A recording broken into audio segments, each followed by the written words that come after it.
ಜೈ ಭಾರತ್ ವಂದೇ ಮಾತರಂ. ಕೊನೆಗೂ ಆರೋಪ ಸಾಬೀತಾಗಿದೆ ಕಣ್ರಿ. ನೀವು ಅನ್ಕೊಂಡಿರಬಹುದು ಯಾವ ವಿಚಾರದ ಬಗ್ಗೆ ಮಾತನಾಡುತ್ತಿದ್ದೇನೆಂಬುದು.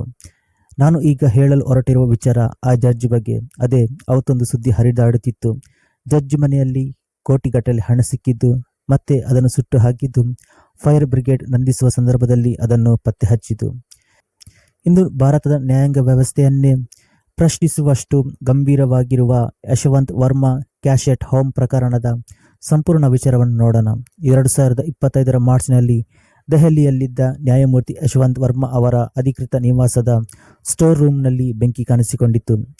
ಬೆಂಕಿ ನಂದಿಸಲು ಬಂದ ಸಿಬ್ಬಂದಿಗೆ ಅಲ್ಲಿ ಸುಟ್ಟು ಹೋದ 500 ನೋಟುಗಳು ಕಾಣಿಸಿಕೊಂಡವು. ನಂತರ ಈ ಪ್ರಕರಣ ದೇಶಾದ್ಯಂತ ಭಾರಿ ಚರ್ಚೆಗೆ ಕಾರಣವಾಯಿತು. ಈ ಆರೋಪಗಳ ತನಿಖೆಗಾಗಿ ಲೋಕಸಭಾ ಸ್ಪೀಕರ್ ಓಂ ಬಿರ್ಲಾ ಅವರು 2025 ಆಗಸ್ಟರಂದು ಜಡ್ಜ್ ಎಂಕ್ವೈರಿ ಕಮಿಟಿ ರಚಿಸಿದರು. ಸಮಿತಿಗೆ ಸುಪ್ರೀಂ ಕೋರ್ಟ್ ನ್ಯಾಯಮೂರ್ತಿ ಅರವಿಂದ್ ಕುಮಾರ್ ಅಧ್ಯಕ್ಷರಾಗಿದ್ದರು.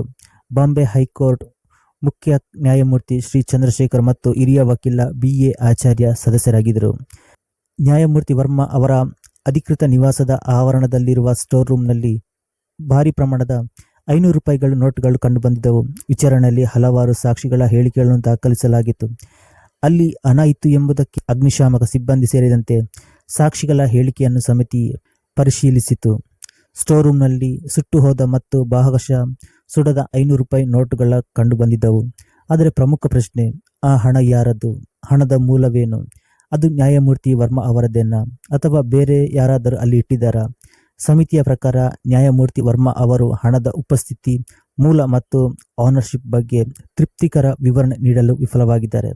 ವಿಚಾರಣೆ ಸಂದರ್ಭದಲ್ಲಿ ಅವರು ತಮ್ಮ ವಿರುದ್ಧ ಆರೋಪಗಳನ್ನು ನಿರಾಕರಿಸಿದರು. ಅವರು ದೆಹಲಿಯಲ್ಲಿ ಬೆಂಕಿ ಕಾಣಿಸಿಕೊಂಡಾಗ ತಾವು ಅಲ್ಲಿ ಇರಲಿಲ್ಲ, ಸ್ಟೋರ್ ರೂಮ್ನಲ್ಲಿ ಹಣವನ್ನು ತಾವು ಅಥವಾ ತಮ್ಮ ಕುಟುಂಬದವರು ಇಟ್ಟಿಲ್ಲ ಅಂತ ವಾದ ಕೂಡ ಮಾಡಿದರು. ಇನ್ನು ಅವರ ಮೇಲಿದ್ದ ಆರೋಪ ಯಾವುದಂತ ನೋಡಿದಾಗ, 1. ಅಧಿಕೃತ ನಿವಾಸದಲ್ಲಿ ವಿವರಿಸಲಾಗದ ಹಣ ಪತ್ತೆಯಾಗಿರುವುದು. 2. ಪತ್ತೆಯಾದ ಮೆಟೀರಿಯಲ್ ಎವಿಡೆನ್ಸ್ ಅನ್ನು ಸರಿಯಾಗಿ ಸಂರಕ್ಷಿಸದಿರುವುದು. 3.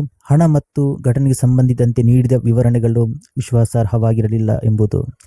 ಇದರಲ್ಲಿ ಅವರು ವಿಫಲವಾಗಿದ್ದಾರೆ. ಇದರಲ್ಲಿ ಗೊತ್ತಾಗುತ್ತೆ ನ್ಯಾಯ ಕೊಡಬೇಕಾದ ಜಡ್ಜ್ ಎಷ್ಟೊಂದು ಅಕ್ರಮ ಎಸಗಿದ್ದಾರೆ ಎಂಬುದು.